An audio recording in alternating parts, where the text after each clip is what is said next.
It has been a while since we featured any Outra running shoes on the channel, and they must be like London buses because I've waited a long time and now two have come along at once. It was actually way back when I tested and reviewed their Mont Blanc trail running shoe. I have to be honest, that was a little bit disappointing for me. Didn't really work for my foot shape. I had lots of lift and movement in the heel, and I just found it impossible to lock that shoe down. So hopefully today will be a much better experience because there's elements of the Outra shoes that I really get on with. So let's dive into the video, and today we are taking a closer look at their latest version of their most popular trail running shoe, the Lone Peak 7.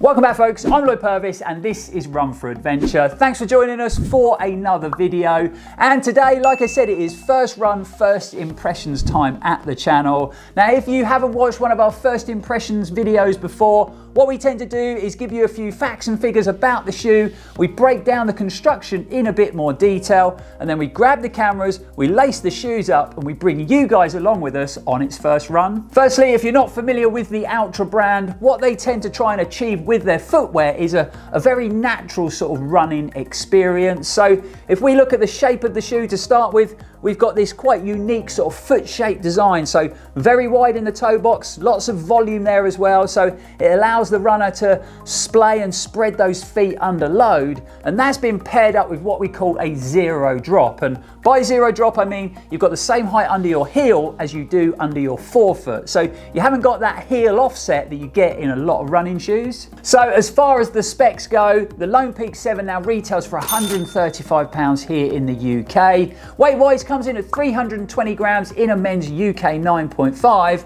and we've got a 25mm stack height on that midsole. Not a lot of information on the Outra site when it comes to the outsole, so I had to get the old ruler out, measure those lugs, and it looks like we've got a sort of 3 to 4mm lug depth on that outsole. The upper construction now utilises this quick drying, seamless, stitch-free, lightweight and durable upper with this sort of streamlined design. We've got plenty of padding around the ankle collar and in that gusseted tongue, and you've now got these two handy little pull tabs, one on the heel and one on the tongue. We've got a substantial sort of cradle wrapping around the back end of the shoe to give you a little bit of stability, and we've got lots of sort of structural overlays starting at the heel, wrapping around the midfoot and the toe box, and a little bit of reinforcement around those lace eyelets for a bit of extra durability. And then finishing up, when we come to that upper design, you've got Outra's gaiter attachment system.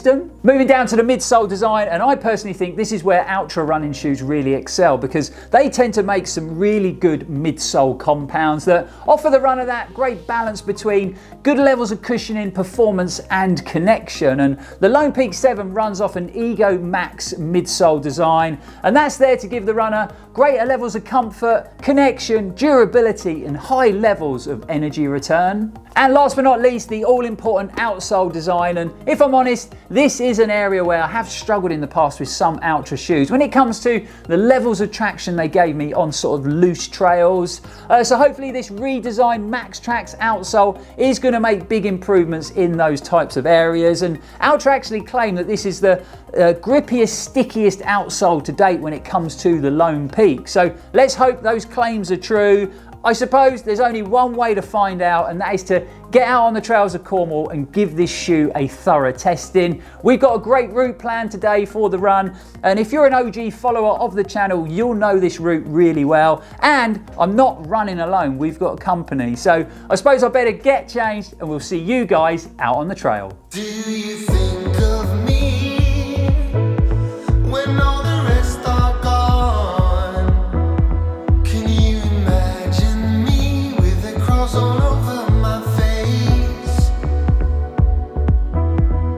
Would you rather be inside this rodeo zone? Okay, so you might recognise this route we're on. It is the Zena Loop, and believe it or not, we've got snow on the ground. I really wasn't expecting that for today's shoe test. So the Zena Loop is a route we've run lots and lots over the years. It's around about 10 miles out across the fields, and then we're going to come back along a tricky section of coast path. So this is definitely going to be a thorough test for the Lone Peak 7. And like I said, we're not running alone. We've got this man with us today. Hi everyone. So if you're new to the channel, this is Steve Wyatt, good friend, running, training partner, Arc of Attrition winner several times. Give over. And speaking of the Arc, it's Semi-retired. Semi-retired. Speaking of the Arc, it's coming up in about 10 days. And this man is back on the start line again, which is always good to see. So how's everything going, Steve? How are you feeling about lining up on the Arc again this year? I think lining up on the Arc is absolutely fine. Yeah. I have no issue with that. No. Completing it might be a different thing. Yeah. So as always. we always laugh, we always joke that Steve doesn't do a lot of training. And it's true, he doesn't. Yeah, he is winner or joint winner of the Arc 5 times. This year he has done nothing. Nothing at all. Pushing the limits. You know, so this really is going to be a challenge. But this is training. This is training. Yeah, so this you is. can't say there's nothing. This is one training run that he is actually going to get in before the race. So what's the plan for the race this year then, Steve? Just start and hopefully finish. Maybe keep warm, keep moving. Yeah. And I think we'll get to the finish. Yeah. It might be a bit more brutal than normal. Yeah, or you might enjoy it more. You might enjoy it more. Taking the views a bit more. Yeah, at night. Yeah. But are you looking forward to it? Yeah, I'm looking forward to it. And Yeah, I think, cool. I don't know. I signed up off the back of TDS with the excitement of just doing another 100, I suppose. Yeah. Okay, it is proper boggy and wet here. My feet are soaked and icy cold. We'll crack on. Let's get warm. We'll get a few miles in and then we'll give you an update on how the shoe's performing.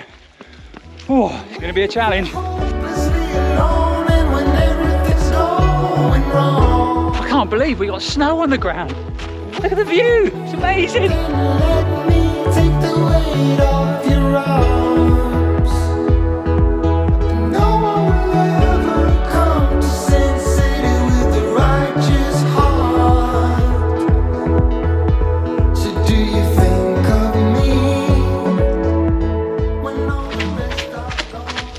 Okie dokie, so we have made it across the fields to Zena Church, so that's the inland trail done. Now we're going to be heading out on the coast path. I have to say, actually pretty surprised with the shoe. Feels nice and comfortable.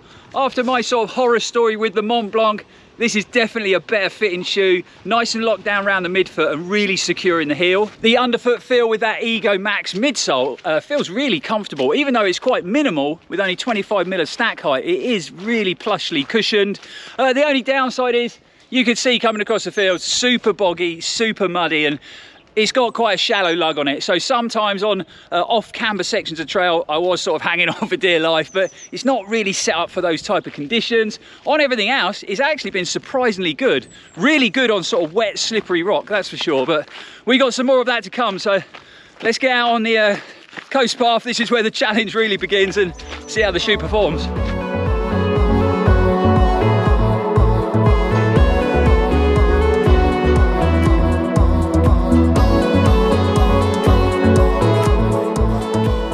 Made it to the coast path and what a stunning view awaits us. Incredible morning, man. Pretty much rained all night, I think, but the sun is out, the sky is blue. We got snow on the ground and we're running this awesome route. I mean, it don't get any better than this. And the company's not bad either. Imagine me with the cross all over my face. Would you rather be inside this rodeo zone? As you said to me, I lost. How rude of me, I haven't introduced the dog. So Woody, there's Woody. Woody's a bit of a wild card. And we got Brax. Brax is a little bit more sensible, isn't he, Brax, eh, old boy? So I'm going to try and attempt to talk and run on the coast path, so if I fall over, I do apologise. We got the stunning backdrop of the waves crashing in, and I am really impressed with this rubber compound on the shoe. I mean, these are some super challenging conditions, especially on this section of coast path. Lots of wet rock, it's like running down a river most of the time. And this rubber is so sticky on the wet rock. You just feel really planted, really confident in your footing. So yeah, really impressed with that outsole rubber. in some really tricky conditions. Hopelessly alone, and when everything's going wrong, wait for a minute, then let me take the weight off your arms. No one will ever come to Sin City with a righteous heart. So do you think of me when all the rest are gone? Okay, Well, that was an interesting loop, wasn't it, eh? we are done. Did you enjoy that? We survived it, the Zena Loop, in some proper tough conditions. Has to be the toughest conditions on any first run, first impressions video we've ever done. Super challenging out there, the wettest I've ever seen it. But we survived, Steve. High five, come on. Yeah, mate. Yeah, let's go and warm Is our it feet up. coffee time? Right, we're going to get a coffee and then we're going to head back to the studio and we'll break down the performance of this shoe in a bit more detail. There's always something very special for me running the Zena Loop, and it's a place that I've run for years and years, and I always enjoy heading on back out there, and I love the contrast you get running that route. You literally get a bit of everything when it comes to underfoot conditions. However, having snow on the ground, that is a first for me, so that was a nice unexpected surprise. It was great to catch up with Steve after his holiday and before the Arc of Attrition, and it is brilliant to have the Pirate back on the start line this year. It would have been pretty challenging for any trail running shoe out there on that route in those weather conditions today, but I was really impressed with how the Lone Peak 7 performed. It's actually my first run in this model of Ultra shoe, and after the disappointment of the poor fit, poor lockdown of the Mont Blanc, it was nice to be back in a shoe from the brand that actually works for my foot shape. Really good lockdown and hold around my midfoot, just the right level of padding and support in the tongue and in the heel cradle that I felt nice and connected to the shoe. And also this upper seemed to drain water really well, and that aspect of the Ultra shoe definitely got thoroughly tested today. Midsole comfort was good, however I'd definitely say it's not a deeply cushioned trail running shoe. I would say the Timp from Ultra would give you a bit more depth of cushioning and maybe a bit more plushness underfoot. However, still offered good levels of comfort, good levels of underfoot protection, whilst remaining sort of well connected and had good levels of ground feel. So I felt nice and stable when I was running on the more technical areas of trail. If I just pull the insole out of the other shoe, you can see that we get a good quality, nice plush footbed in the shoe. So Ultra have spent some money on these, and I think that this makes a big difference when it comes to the ride quality. When I first tried them on indoors just to check them for size, I thought they might come up a little bit short. However, out on the run, that length was spot on. So I would say that the Lone Peak 7 from Ultra comes up true to size. Also great to be back in that sort of foot-shaped upper design,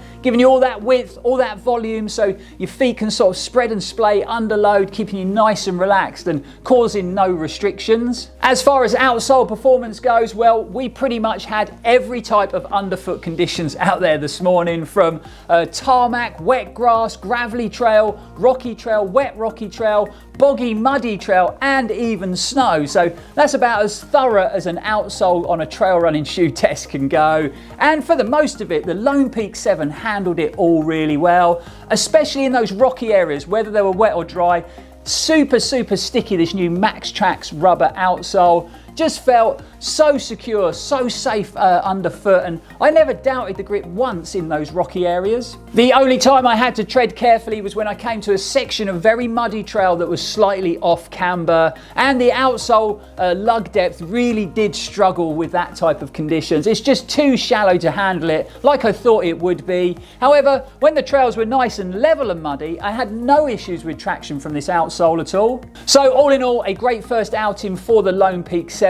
12 miles with a big mix of different terrains in some tricky conditions, and they felt very comfortable straight out the box. The one thing I would say is the toe box is very, very soft, and when I first hooked up with the coast path, I managed to sort of clip my foot. I didn't fall over or anything like that, but I did take a bit of impact to the big toe, so maybe a bit more reinforcement from a toe bumper would be a good idea. Also, weighing in at 320 grams in a UK 9.5, I was expecting them to run a bit lighter than that. Having never run in the Lone Peak before, I always thought it was quite a sort of minimal, lightweight trail running shoe. So 320 grams was heavier than I was expecting. Obviously, this is just our first impression, so I'm going to continue to clock the miles up in the shoes, and then we'll be back with our full in-depth review. Big shout out to Ultra for hooking us up with a pair of the latest Lone Peak 7s. Really is appreciated. They also sent us a pair of their new, very deeply cushioned road running shoes, the Via Olympus. So we'll be lacing these up and taking them out for their first run soon. Not long to go now until one of my biggest and toughest races of the year, the Arc of Attrition. So pretty busy, sort of finalising all the plans, getting everything ready. And there's actually a short series on the channel at the moment that's following my build up to race day. We got a couple of episodes up already, so if you haven't seen them, definitely worth checking out. So I'll link them in the description below. I'll also leave a link for the Lone Peak 7, just in case you want to find out any more details. Don't forget, if you've enjoyed the video or you found it helpful, you know what to do. Hit that like button and subscribe to the channel if you haven't already. Super simple to do just by clicking on that little red box down in the corner. So only takes a second to do, and it is completely free, but it is a massive help to the channel. While you're there, don't forget to hit that bell icon, because then you'll be notified when we upload any new exciting running content. But for now, guys, thanks for watching. Thanks for supporting the channel. It really is appreciated. We'll be back here very soon. And as always, stay safe and keep on running. You alright? You happy? Are you happy? Are you happy? Are you happy? Say hello to the audience, Brax.